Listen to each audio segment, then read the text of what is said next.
Dave and Donna.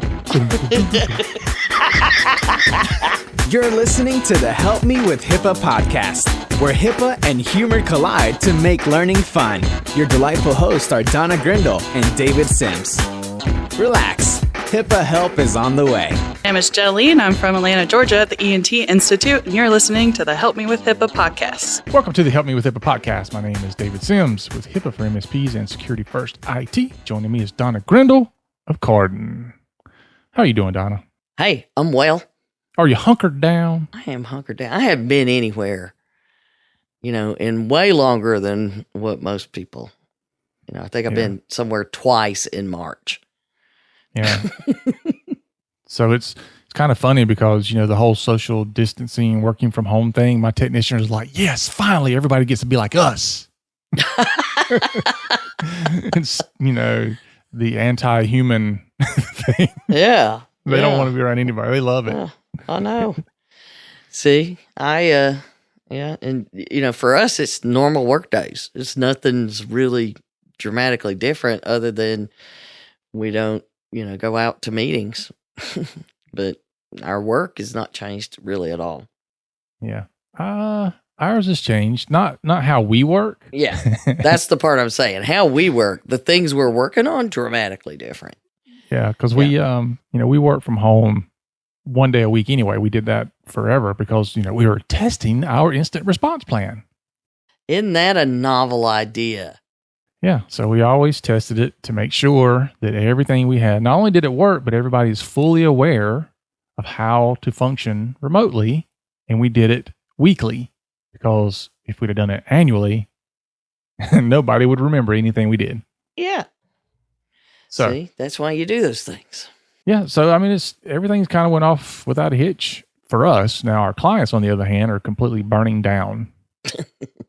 Yeah. Some of ours are better than others. Mostly the ones that, there's some of them that it's those, we have some where they're large senior living facilities where it's, transitional care. And they have towers of people, so that's tough. And there's others where they're family practice and those kind of things. It's very, very tough on those. And some are in hot spots. So you got to feel, anything I can do, I'm trying to help. Just random people seem confused about their telehealth options. And I've seen them on listservs and I'll just call them up and say, hey, let me help you. Yeah. And we've been giving away like online meeting platforms. And we've been giving those away to our clients and even some people that aren't clients and trying to get them set up from home. We're looking at, the ability to maybe give away some antivirus stuff for home because these people are, literally woke up one day and somebody's like, hey, we're going to work from home. Get your computer out, dust it off. We need you to connect remotely. And these people are like, I don't use my computer. It's been in the closet for a couple of years. Yeah. So now, when this is all over and we already talked about it, we're going to have a very serious discussion with a lot of people about having a proper plan. Yeah. Because we'd say you need to have a plan. You need to test your plan. Your plan has to have more detail. You need to understand what your options are. And yeah, this has shed a lot of light on how many people have holes in the boat. Yeah, because, and it's funny because I've literally asked every client, what is your instant response plan for this? And of course, part of me is doing that to poke. Because it's you. And it's like, what are you talking about? I don't have an instant response plan for this. Who saw this coming? I'm like, okay, well, what do you have that's as close to this as you can get? What about instant response to a fire or something else, a natural disaster? What about that? We can just use that. Well, they don't even have that.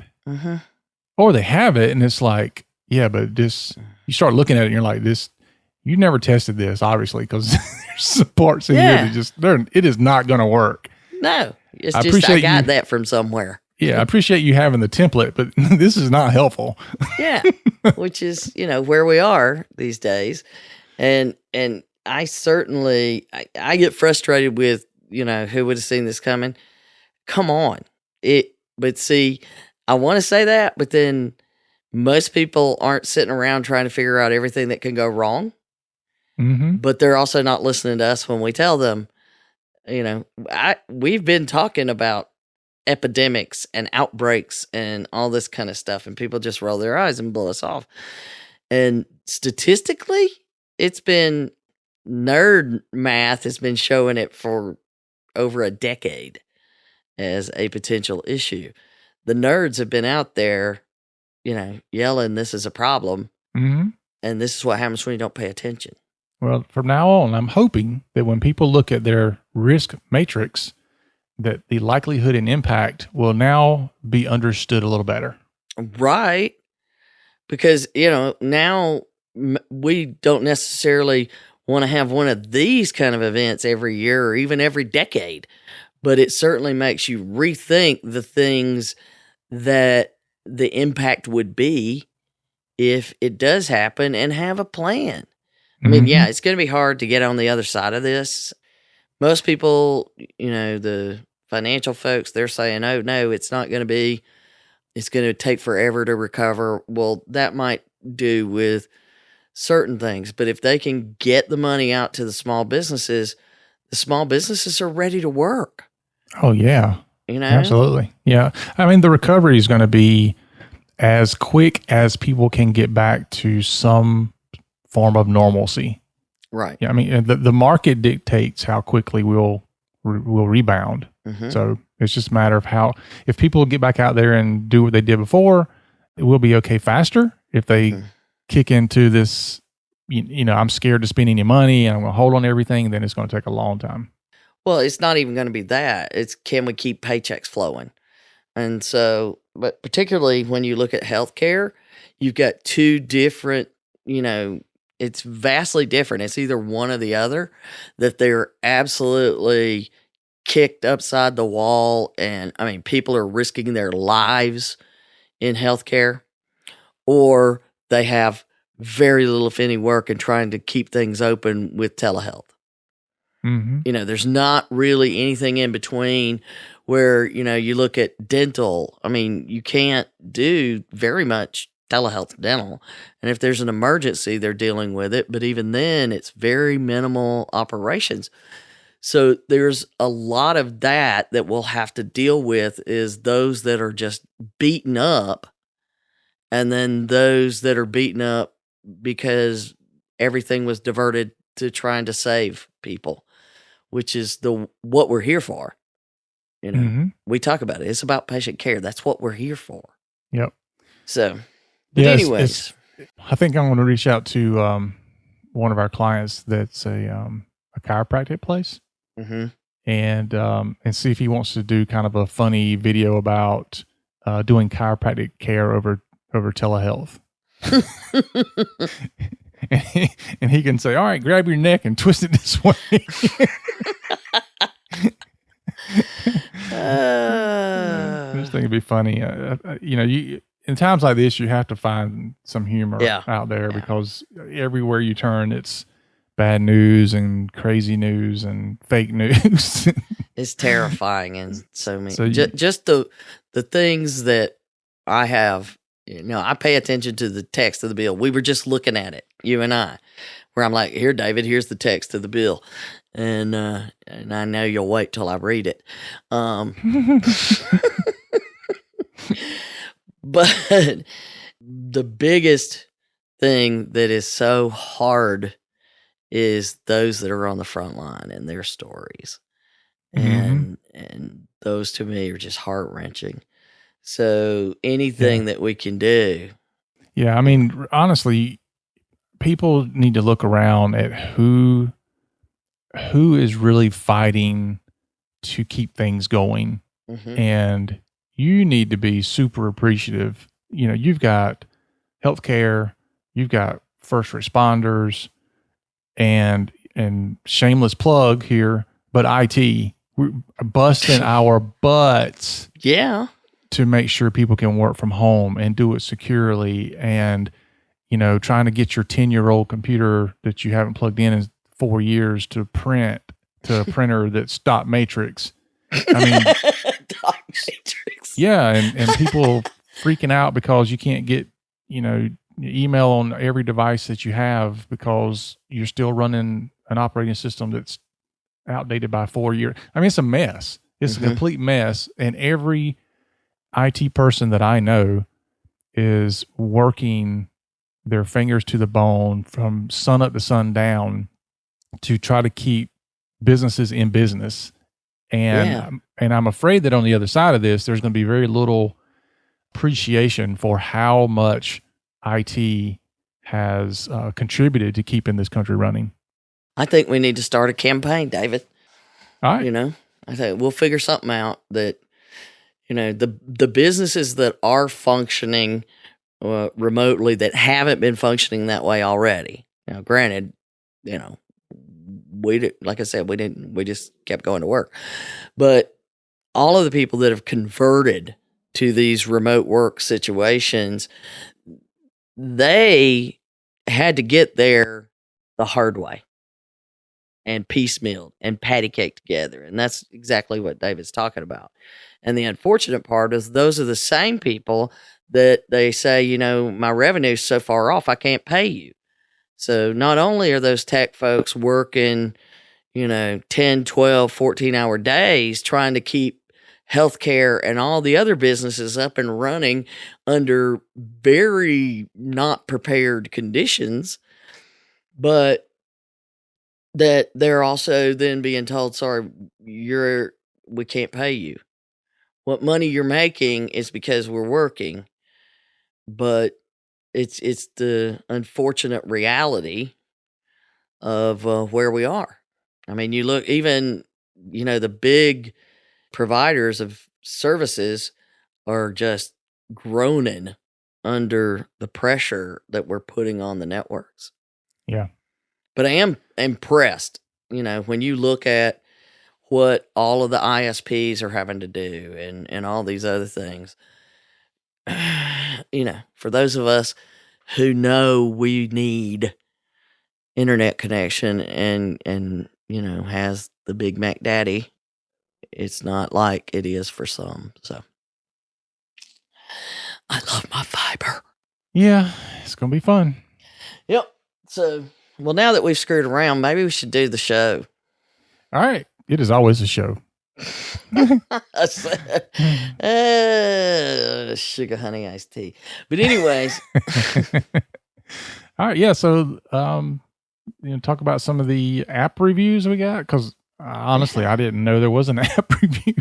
I know. We forget that those apps are out there. So there is an app that is a Help Me with HIPAA app, and it does have features that you can't get any other way. That you can create your favorites list, and you can get the little PDF for notes about what we talked about that you could document your training and all of those kind of things. And it's all really sweet and nice.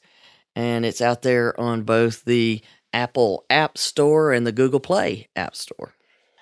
Here you go, David. You can, we have 2 that are from 2020 that, we found, and then one that's from the fall that we hadn't found, and it was from one of our regular listeners that we have to really point out that as far as we know, we haven't seen. Yeah. And then we got an email to cover. So let's thank those folks and ask Jane, who reviewed us on the Apple App Store, are you just trying to poke us? I think she is. I mean, why else would you misspell HIPAA in the phrase "Help me with HIPAA"? But people know that's going to get in her. It's like stabbing us. Help me with HIPAA. Yeah. Why not put 3 P's, 4 P's? I mean, whatever. So yeah, Jane did that, but she's also addicted. So yeah, I guess she says she's addicted. We appreciate that. But her sense of humor in her review makes me think she did that on purpose. Yeah. So she She says, I'm addicted. Not only are Donna and David full of it, relevant and updated information that is, they are down-to-earth people. I've yet to listen to an episode without learning something new, which is why I enjoy listening to the episodes over and over, which, that kind of points that she's got another problem. She's listening over and over.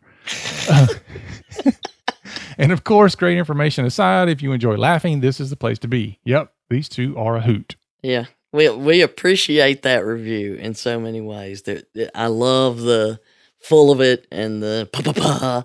So you're our kind of people, Jane. Give us a call. Yep, absolutely.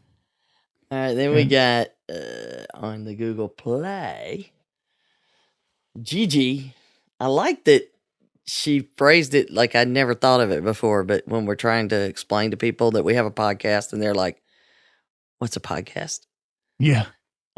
This is a great way to do it. She says, love it. The best, quote, audio book for compliance specialist in healthcare ever. Thank you. I'm ecstatic that I accidentally came across it. So we do not know how to promote it any better. Yeah. Because we ain't got no money. But then we have our other review from Alex, who Alex is a listener that interacts with us often, and we have a great time. He's the one that sent us the HIPAA pasta mousse that we use quite often. Yeah. We love the HIPAA pasta mousse. It's just the irony and the way it makes people shake their heads when I'm like, the HIPAA pasta mousse, come on. But anyway, Alex had a great review back in October, and either we read it and forgot we acknowledged it, or we're clueless, which we usually think we're clueless. Yeah, I would go with that one. Yeah. So thanks for this one, Alex. I'll let David do it. Okay. So Alex writes, I've been working with HIPAA since its inception, 1906. We didn't put that part. I'm just kidding. For the past 5 years, HIPAA has been the major focus of my life. I consider myself to be highly experienced, and I learn something new with every episode. David and Donna each know more about HIPAA compliance than any 3 other professionals. I agree with that. And each episode is presented in a friendly, informative, and conversational manner. The listener gets the feeling it's in a discussion among respected colleagues. Well, I don't know if I get any respect, but I can be a colleague. That being said, they're also funny like you can't believe. Donna and David have gotten me through more highway miles than I care to think about over the past couple of years.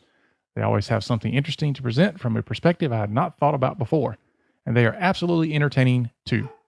The Help Me with HIPAA podcast, or the classic Misty Fashion, HMWH, is well worth the time. The app is pretty good too. Would be more stars if more stars were available. So sorry, Alex, we could not force more stars to be available. We would appreciate you giving them, though. Yep. And then we have a follow-up email from K-Heat. K-Heat.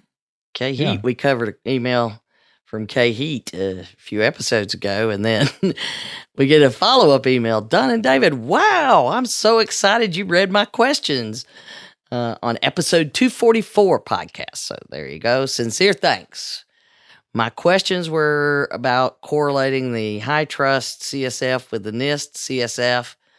Also, whether there is a central HIPAA artifact repository similar to the RMF repository, which the Department of Defense. I very much appreciate your thoughts and the smooth way Donna dropped a subsequent DOD reference in my honor. Bonus, I saw that you have a Help Me with HIPAA boot camp in my area this fall. I will be submitting my request next week to attend the LA session. I would be thrilled to meet you both, maybe a little starstruck. Truly appreciate you and your fabulous podcast. Side note, K-Heat is my email address. My name is Kathy Heaton. Nice to know it, but I still like K-Heat. I'm going to go with that. Please stay healthy and don't cancel LA in September. Kathy, we do not want to.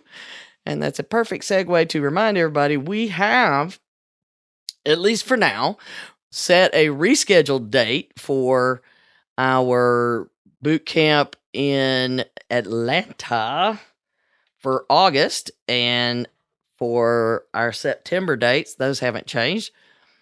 It is, and now I don't remember, August 13th, 14th, 15th, somewhere in there. Go to the HIPAAbootcamp.com to learn about where we will be having it and when. In Tucker in August, Tucker, Georgia, that is. It is a area of Atlanta.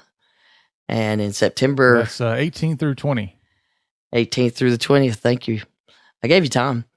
And September 15th through the 17th in Los Angeles, California, which is actually in San Pedro area of Los Angeles. So for more information, feel free to send us an email or go to thehippabootcamp.com.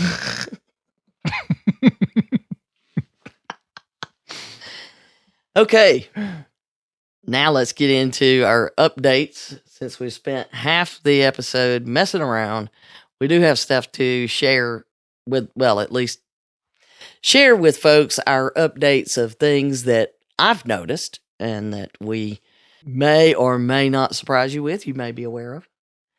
First, I thought it was important that we do share some working for home tips, which kind of segues with what we did before, but when we saw somebody posted on the Nextdoor app, there's a person telling people they shouldn't work in their yards because their neighbors are trying to work in the middle of the day.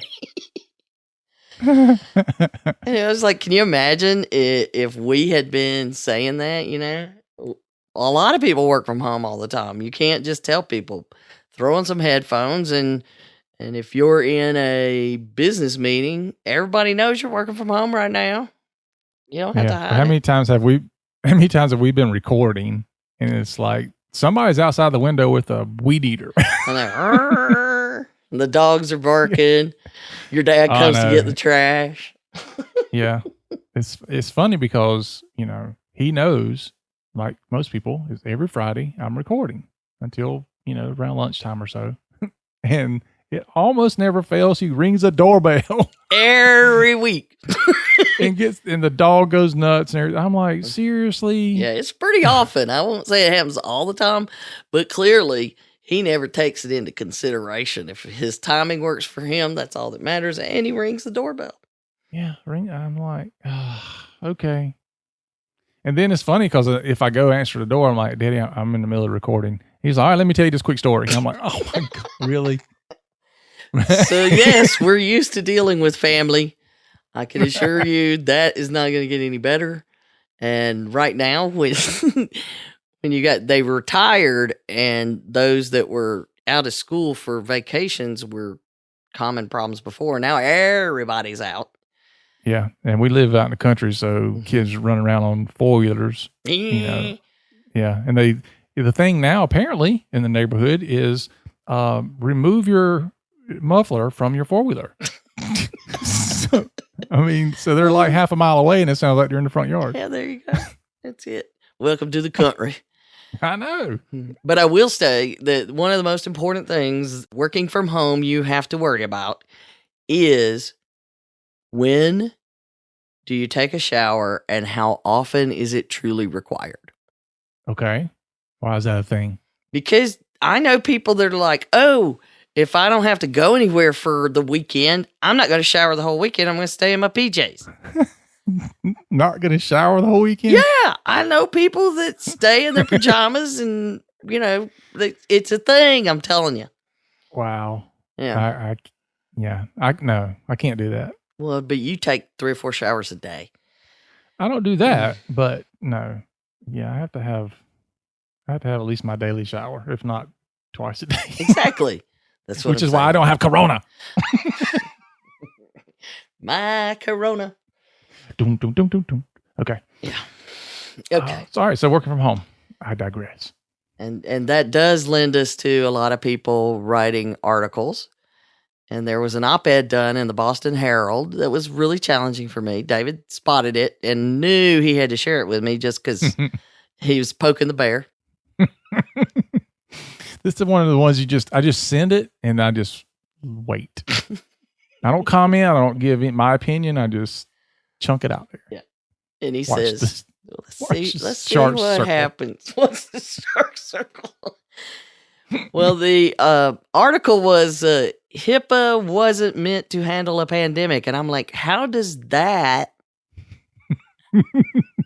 There's nothing that I know of that would hamper it. Everything which we'll go through those OCR announcements, but all of the things that we would expect to happen are happening.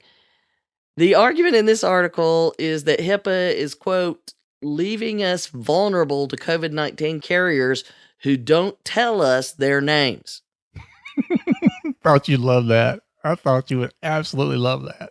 It's assuming that people are out wandering around knowing that they have the virus, and HIPAA is preventing people, it's preventing people's doctors from publishing their names is all I can assume. And then the more you read it, no, it's really not saying that. I'm not quite sure because, well, first of all, let's get clear. HIPAA does not prevent doctors from reporting information to public health authorities, which is really what's important right now, is we're tracking it. And every positive test that they know about, they're trying to track it back to public health and keep up with these numbers.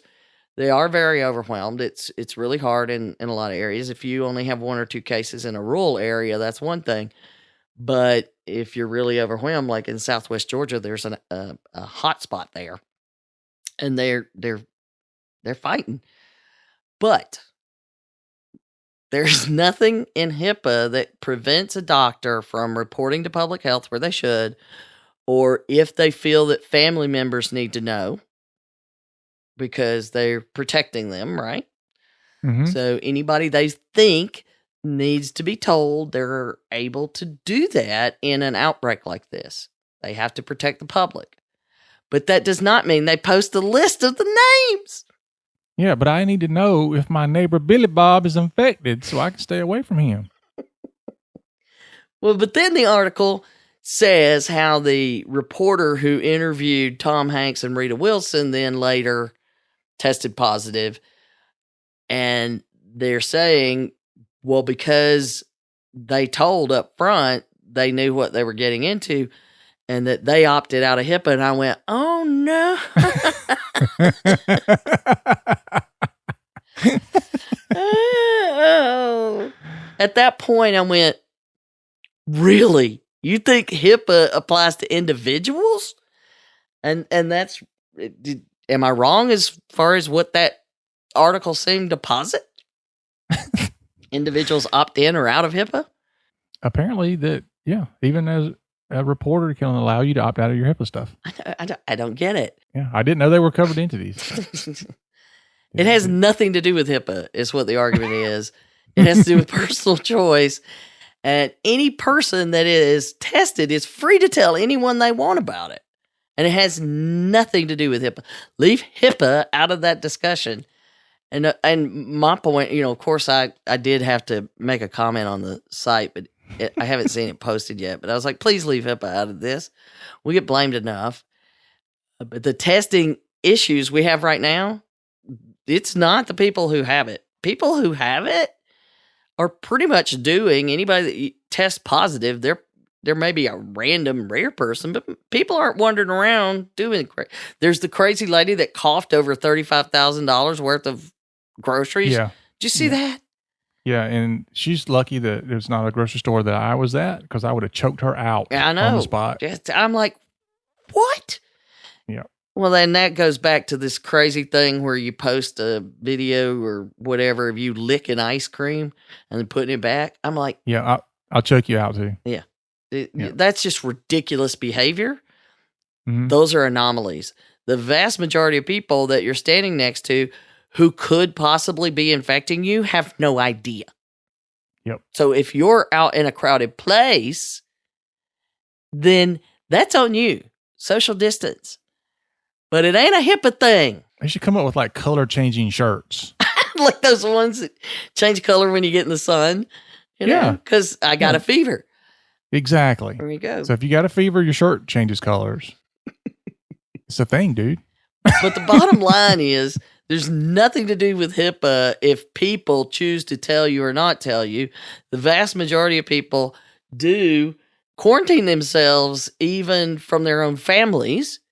I saw an interview with a guy that's quarantined and his 2 little girls are shoving little pictures under the door, little drawings. Hey, Daddy. Here's your food.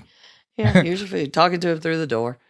But Well, again, no HIPAA. No HIPAA. maybe to take a cue from Jane earlier, maybe it's HIPAA is the problem. Maybe that's another one. It's a personal privacy thing. I don't know. There you go. There you go. There's no HIPAA involved, and HIPAA in the pandemic, and there's plenty of things that are happening. I also saw somewhere that they ask a hospital, they asked somebody, how many tests have you done? And they said, we can't tell you because of HIPAA. I was like, yeah, it's the 18th identifier. I don't get it. I don't get it. And it gets back to the same old is HIPAA should be part of your response plan so that everybody understands what you can and cannot do. It is a response plan. Everything is HIPAA won't let us tell you. That's a response. If anything, it doesn't get worse during, it doesn't get stronger during a crisis, which then leads us to what does get worse during a crisis. And it's so funny. It's sad. The bleeping computer folks. And I remember back in the day where I would send people who wanted to understand computers to the bleeping computer forums. Mm-hmm. And, it's been great. I've watched them for years and years, and they are really doing a lot of reporting now where they're calling up the hackers and saying, hey, what up? Yeah. And they sent out a request for the big name hacker gangs and said, are you guys be nice and play nice with healthcare? And so that was on March 18th. And they were kind of nice. They either didn't respond or the Maze gang, which is one of the big ones, said, oh, we're not doing that. We're not doing that. And then that same night, I think they hit a hospital in the Ukraine. But there's certainly ones that were hit within days of them saying they're not. And there's so many phishing campaigns about coronavirus and COVID-19 right now. Mm-hmm. And you don't even know which gangs are sending them. You don't know if it's just some of that stupid chainmail stuff where people are just cluttering up with fake news as we see on social media. First of all, I don't get my news from social media. I get my news from news organizations. But the big question that they were asking is, how about you just play nice with healthcare? Not everybody, just healthcare. Well, Ryuk is apparently running a really serious campaign, and TrickBot is being used for a lot of things. So those IT folks paying attention to TrickBot, it's being used a lot. There's the NetWalker group said they don't target healthcare, but what was funny is they're like, we don't target healthcare. But they said, okay, so if healthcare gets encrypted accidentally, you'll just give them the keys? Oh, no, if they get encrypted, they have to pay. We're just saying we don't target them specifically, but if we get them, they still have to pay. Oh, yeah. Yeah. It's fishing, right? It's like, I'm trying to catch a bass, but if Brim gets on the hook, he's dinner. That's David. But the bottom line is they're coming. They're coming. The phishing campaigns are intense, and we know everybody's covered up and everybody's struggling and trying to figure things out, and we're using old computers, and so do they. Mm-hmm. And it's even more complicated because at the end of the year, we saw 1 or 2 gangs, the ransomware gangs, if you didn't pay, they were going to publish your data. And then now there's like 7 of them that are doing it. Mm-hmm. But it's certainly not the time to let down your guard at all. They are maybe not specifically targeting healthcare, but if they get you, they get you. They don't care. They don't care that it's healthcare. Yep. So, yeah. It's going to be a mess. And that's the problem is we're not going to know. I mean, some of the things we'll know kind of quickly, but for the most part, a lot of this we're not going to know for probably months out because of the dwell time of these things. Mm-hmm. And right now, IT's overwhelmed with trying to get people to work from home. Yeah. So everybody's overwhelmed. All the systems are pegged out, and all it'll take is a one email response, gets the TrickBot thing loaded that allows them when they connect to something else or they download a document, work on it, upload it, it'll get connected. Those home PCs are going to infect enterprises, period. Oh, yeah. It's going to be a mess. There's only so much that IT can do, and there's so many people that always thought they had it locked down, and those people will never work from home and this and that. There's so many caveats to what's going on right now. It's going to be a mess for a long time, and we know that there's going to be periodic bursts of this even afterwards when we get through the initial push as they flatten the curve, so to speak.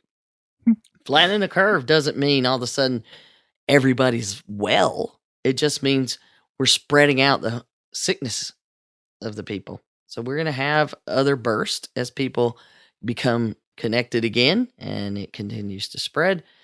And we're going to go in and out of this madness. Yeah. If I can't hurry up and get back to the gym, I'm going to be having to flat some curves too. Hey, you get out and chase some of those muffler yelling at them like the crazy old man. So far the funniest request of the week was the lady who put in a ticket that she needed to get set up to work from home. Uh-huh. And so we were going to set her up to be able to remote back into her office because that's where the server is with all the data. Yeah. She took her desktop home. It's like, there's nothing for you to remote into. You took the computer home. You only have that one. Yeah. So I'm like, can you take it back? She's like, no, the office is locked down. This is why you plan in advance. Can't help you. Can I log into the server directly? No. Oh, wow. Can't help you. But yeah, you're exactly right. How does this work when it needs to work? Mm-hmm. No, people just were not prepared. And the sad thing is, I talked about this on, I think it was the last one, where we went out like 2 weeks ago and I asked some people like, what are you doing to prepare for this? Are you prepared to work from home? And they look at us like, why would we do that? I know. I talked to other business owners that, I was saying you need to sit down with your team and prepare. And they looked at me with a very polite smile. That was back in February. Yeah. It's like, oh, bless her. Yeah. Yeah. We're going to politely listen to her because, she rambles about geeky stuff and it'll be okay. And then I saw them again and they're like, well, it's just, I don't think it's going to get that bad. It's just, a week or two. And now they're shutting the business down for 2 weeks because people aren't coming. Mm-hmm. So I hate it when I'm that right. I'm used to it by now. Yeah. Anyway, let's get to what OCR's announcement. There is some confusion out there. Back to the HIPAA's not ready for a pandemic because people won't tell you. I mean, I can't even, what are they supposed to do? Post it on the door or on the internet? What do they say? Go to the doctor's website. Here are all the people that tested positive at this hospital today. That's exactly what they want. And even then, do you know if that's the Joe Blow that you know? What is it? The needs of the many outweigh the needs of the few. Oh, so back in February when all this started ramping up, they did send out a bulletin. I think it was even like the beginning of February. OCR sent out a bulletin, HIPAA privacy and the novel coronavirus, which at that time, I don't think novel is because it's new. It's a new strain that they didn't know. And I don't think they'd started using COVID-19, but COVID is coronavirus. virus identified in 2019. Yeah. Yep. Anyway, that explains that you can protect others if you feel there's a danger, notify public health, do investigations of contacts, all of that you can do under HIPAA.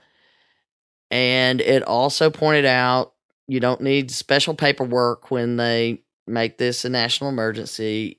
It's business as normal where TPO is involved otherwise. And then in March, they sent out the limited waiver of HIPAA sanctions and penalties, which also then got rid of some paperwork where you could skip like the NPP and the directory, and you didn't need special paperwork to talk to family, those kind of things. Those are all parts of the HIPAA law that allows them to waive that. They do it in emergencies and those kind of things all the time. It's when there's a hurricane, like Hurricane Michael devastated the coast, that they in that area where it was declared, they had those waivers in place. Remember that? Mm-hmm. Yep. Well, then, as we mentioned in our last episode, they came out with the easing of the rules for telemedicine. Mm-hmm. And then they had to come out this week with a further clarification of the easing of the rules, trying to clear things up a bit. I really like JD Super, which I follow. That's a legal thing. They kind of did a summary on the guidance and tried to make it more clear. The bottom line is there's plenty of ways that you can do it right. Patient care does come first. And if you don't have another option, then use something like FaceTime or Skype. But what they're looking for is a good faith effort to treat a patient using telemedicine. And if you have no other choices, you can use certain ones that they consider. They're not ones that fall under HIPAA, but they're better than others. But the minute that you use stuff that's like public facing, yeah, no. Don't start doing Facebook Live and letting patients pop in and you're treating them. Yeah. That was really what they were saying. But of course, as always in these disasters, and we talked about it before, I've seen people say, HIPAA's going to be waived. HIPAA's waived. No. Yeah. Or we need to get rid of HIPAA. Yeah. We got to get rid of HIPAA because it's not. It wasn't designed for this. It's too old. Yeah. They didn't consider this back in 96. Yeah. Never had an epidemic. Oh, wait, 1918. But 1885 in Canada. Well, let's see. 1300s, Black Plague. Oh, wait, I digress. But then I got just like on the 25th, so we're not talking a long time ago. We got a tweet because we are out on Twitter and try really hard to answer, but, you know, I only got 5 jobs. But the tweet said, well, I can't even say it out loud, David, because, I mean, I'm glad that we were asked. Just, asking, help me with HIPAA, not help me with HIPAA. From Budapest 69. Yep. Also known as the Hacker Budapest. I liked it. But the question they ask, am I understanding correctly that the federal government is temporarily waiving entities comply with Security Rule 45 CFR Parts 160 and 164? I saw that pop up and I'm like, and I was like on my way, moving something around, doing a call. And it was like, I need to stop everything and answer this. Was the way I felt. I had to get to a point where I could answer it. I was just stunned, not by the person asking, but knowing that information is out there and it's still going around. So it's not the first time I've seen it, but clearly it's going to keep happening. And you know that I did respond. It's on Twitter. You can see the whole response. But the net of it is, no, they're not waiving it. They have specific waivers for certain elements of the privacy rule paperwork requirements that are always there for natural, public health, whatever, any kind of emergency declarations. And they have eased telemedicine. Please. Yeah. That's it. I am really concerned that how easily people will want to throw out privacy and security for anything, because that is a slippery slope. Yeah, well, I mean, that's why we tell people, and I even posted it on as a sponsor of Georgia MGMA, we're part of their listserv email chains and stuff. And, I made it clear once that came out, because of course everybody's asking. And I said, look, here's our recommendations. That is your last resort. But doing it the right way, there are plenty of ways to do it the right way. We've helped people do it the right way on the fly and gotten them up and running in a very short amount of time. But if you start that doing it without security, then both sides, the clinicians and the patients, how you going to get them to go back? How you going to change that back? Got any ideas? No, I don't. It's like, okay, kids, you have no rules whatsoever for the next month, and now we're going to give you rules again. What happens, Dad? Yeah. It's a mess. Yes. What is it? Never do something once you're not willing to do over and over again. Exactly. So, yeah, it's a big problem, and it's not one that we recommend. But at the same time, if you're trying to treat somebody that's on Medicare, and I had somebody send me a thing, can we do FaceTime with them? I'm like, yeah, if they understand how to start a call, then start one. And if they know how to answer one, then you just call them. But that way you can see them and talk to them. And then one they sent back, never mind, they have a flip phone. I'm like, yeah, I can't help you with that one. I can't. There's nothing. I got nothing. Wow. Yeah, I had an email yesterday that said, I keep hearing all this stuff about Zoom. However, I read an article that Zoom's not secure, so I can't use it. And I was like, what? Okay. So I had to spend time to address that. Why would a company called Security First IT tell you we will help you use Zoom if Zoom's not secure? I said, well, I guess it's kind of like anything else. It has the ability to be secure. It depends on how you use it. Exactly. Yeah, there's issues with everything. And there are some privacy, people that don't like the fact that it shows everybody and what they're doing, but it's like I'm using Zoom, but I'm also casting it to my Facebook Live channel at the same time. I can't control that, I know. It's like I can't control somebody sitting in a meeting at your office doing the same thing. Yeah. Yeah. Facebook Living, is that a thing? Mm-hmm. Facebook Living your corporate meeting that's supposed to be private. Yeah. I mean, not recording it's not a technical issue. Yeah. It's not a technical issue. Yeah. Well, there are some, but it's all of the privacy concerns that you see the most is, well, don't think that they don't know you're not paying attention because it tells them if you aren't still logged in or whatever. And I'm like, well, yeah, because if I could see you in a meeting, it would tell me if you're looking down at your phone and doing something. Mm-hmm. So, yes. Which then brings us to, there are some helpful guides that we wanted to point out, that NIST guides.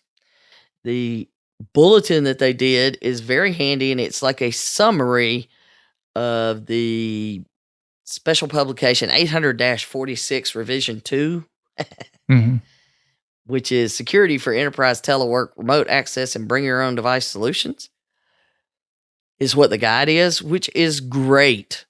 But the summary is made for those of us who don't spend time in special publications and 800-66, 800-30, and those kinds of things.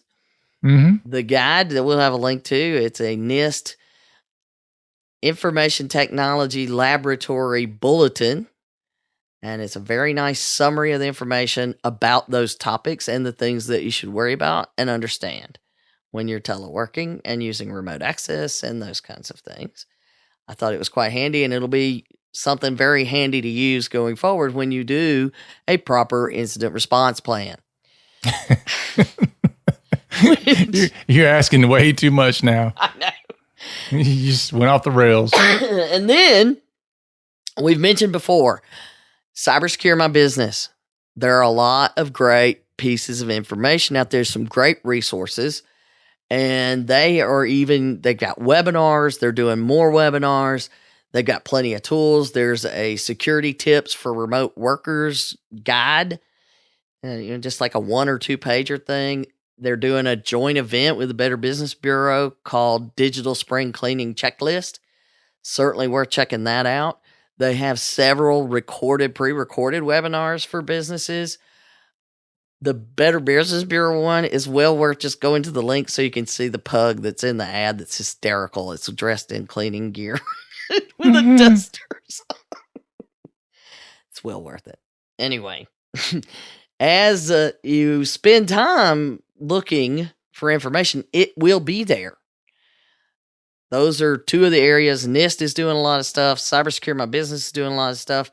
There are plenty of other entities, like David, and we've been trying to do webinars and those kind of things with our clients, offering that capability, and contact your providers to see if they recommend these or they're doing any, and make sure they're still there and the doors are open.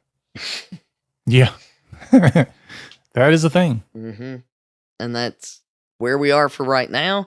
By the time this comes out 2 weeks from now, whole new world. We'll be in a whole different world. We know that. Mm-hmm. But most of this, hopefully, will hold true. Yeah. I guess maybe in 2 weeks from now, we'll be recording how to get the loan from the bank for your stimulus money. Mm-hmm. Yeah, we're watching that closely. Because I think that's what's going to save us and keep small businesses like us around. So everybody, Pay attention. This is not the time to put your head in the sand. Yep. I think there's going to be a lot less competition in the next few months. Yeah. Or mergers. Yeah. That's one thing we're looking at. I told my team, I said, if you hear of a local IT company that's struggling or just want to get out, then let me know. Maybe it's an M&A opportunity. Mm-hmm. So we'll see. Yeah, these are the things that we have to sort out in a different world than we were in a month ago. I know. Changes quickly, doesn't it? Yes, it does. Now you know how we feel in IT. It changes quickly. True. We're used to this. We are definitely used to this. Yeah, this is a surfboard we've been on before. But remember to share us out and all that other stuff. Yep. Remember to pimp Donna out. All right, folks, that is our show for today. Before we go off the rails any further, make sure you share us out on your favorite social media sites, because I know you're on there. You're sitting at home doing nothing else. Rate us on our podcasting app and help us spread the word. Thanks for those who have already done that. We love you. Mean it. Love you like my luggage. Yeah. Hope to see some of you at one of the boot camps. So remember thehippabootcamp.com if you want to know more about that. And for Donna and myself, HIPAA's not going away. It's also not about compliance. It is about patient care. You've been listening to the Help Me with HIPAA podcast, hosted by Donna Grindle and David Sims. The show created to help you with HIPAA. For more information or to ask us a question, visit our website at helpmewithhipaa.com. Neither Donna Grindle or David Sims are attorneys, and they do not offer binding legal advice concerning regulatory compliance. The information in this podcast should not be relied upon or construed as legal advice in any way. Consult your attorney for legal advice concerning compliance with HIPAA regulations.